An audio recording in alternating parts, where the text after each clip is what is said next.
In the meantime, UN Secretary-General Antonio Guterres has called on Sudan's warring parties to immediately cease hostilities, restore calm and begin a dialogue to resolve the crisis. The United Nations chief said any further escalation of the conflict between the army and paramilitary forces led by rival generals could be devastating for the country and the region.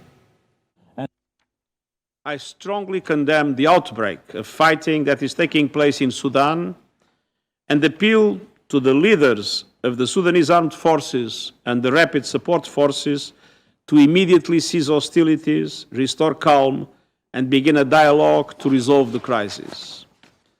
The situation has already led to horrendous loss of life, including many civilians. Any further escalation could be devastating for the country and the region.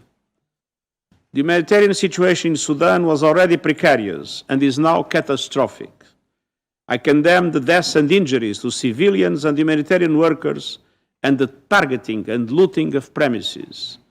I remind all parties of the need to respect international law, including ensuring the safety and security of all United Nations and associated personnel and humanitarian aid workers.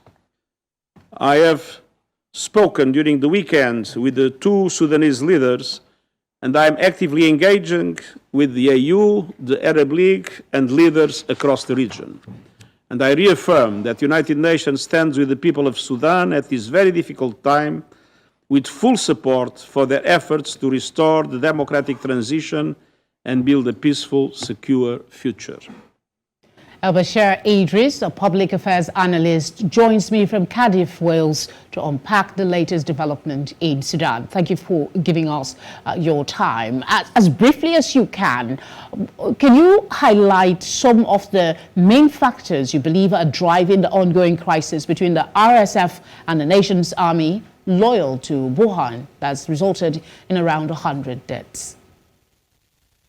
Well, thank you for having me. So the situation is after 2019, with the Sudanese revolution that was led by the people that unfortunately found itself hijacked by armed forces, the army, and later on the rapid support forces.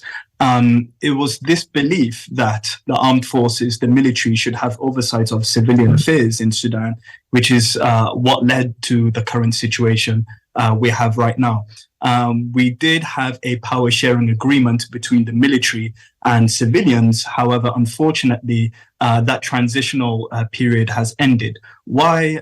Because a bunch of, or rather a group of powers, both regional and international, seek to create mediation and a transitional government through the military rather than focusing it through the civilian sector. And unfortunately, so the civilians of Sudan now are facing the consequences of military action that has essentially piled up most of the country's resources and not given it back to the civilians. And we see here it's a power grab.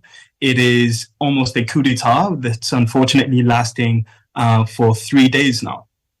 I mean, there are a lot of consequences for this particular clash.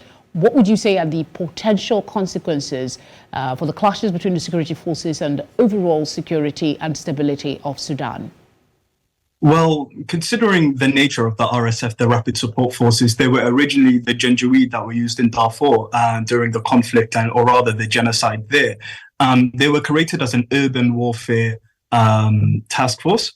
And essentially, compared to your traditional army, which is more in conventional warfare, this urban warfare paramilitary group really know how to work within cities.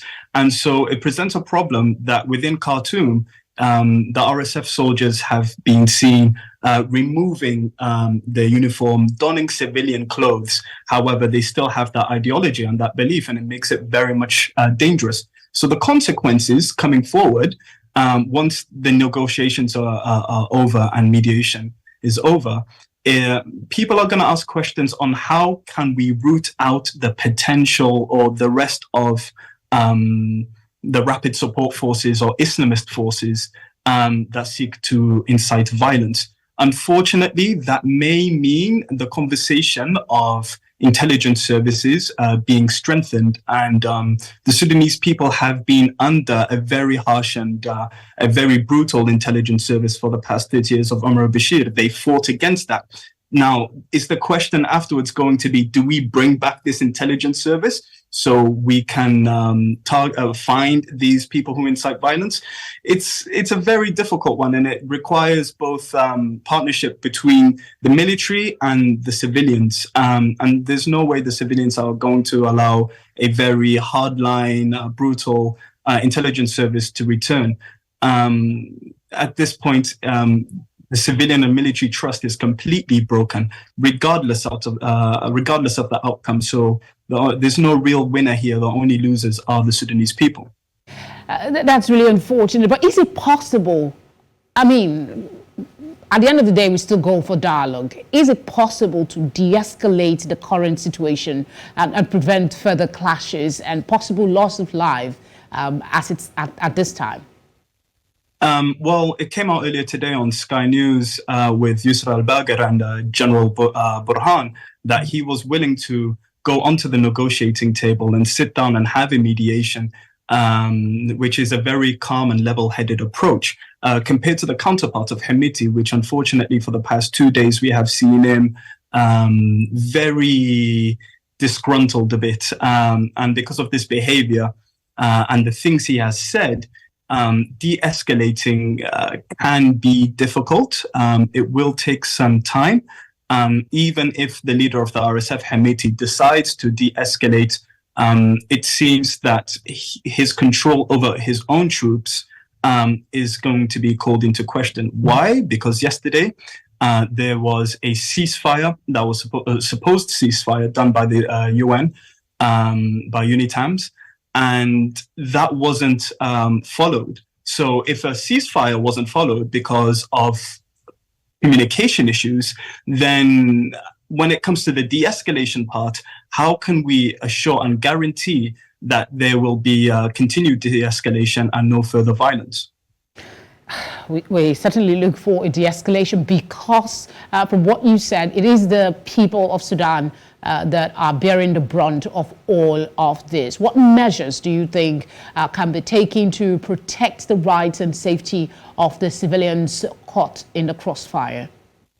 Well, unfortunately, due to the weak civilian institutions, thanks to the work of armed forces and the military sector, it's now required that different kind of methods are used to help the people. And we have the resistance committees in Sudan who act as almost as your white helmets and amazing volunteering force, or act as the local neighborhood who want to come together. So the question is now is how can we secure supplies, get them into these neighborhoods and distribute them, which these all require a safe humanitarian corridor and passage. Unfortunately, with the attacks and the clashes, supply lines and infrastructure is very limited within the country. So the question is now, how can we get food, medicine, and aid into the cities without it being robbed by armed forces and without having people facing much more turbulent times? We're yet to find an answer for this. So we're really hoping that a de-escalation will happen very immediately, because at the end of the day, businesses are hurt, people are hurt, and everybody wants to carry on with their own lives. They want to be able to continue day to day without being the cannon fodder to security sector politics. Indeed, I too, along with many Africans, hope for a de-escalation and a possible return of peace. Thank you very much, Elbashir Idris, for speaking with us. Thank you.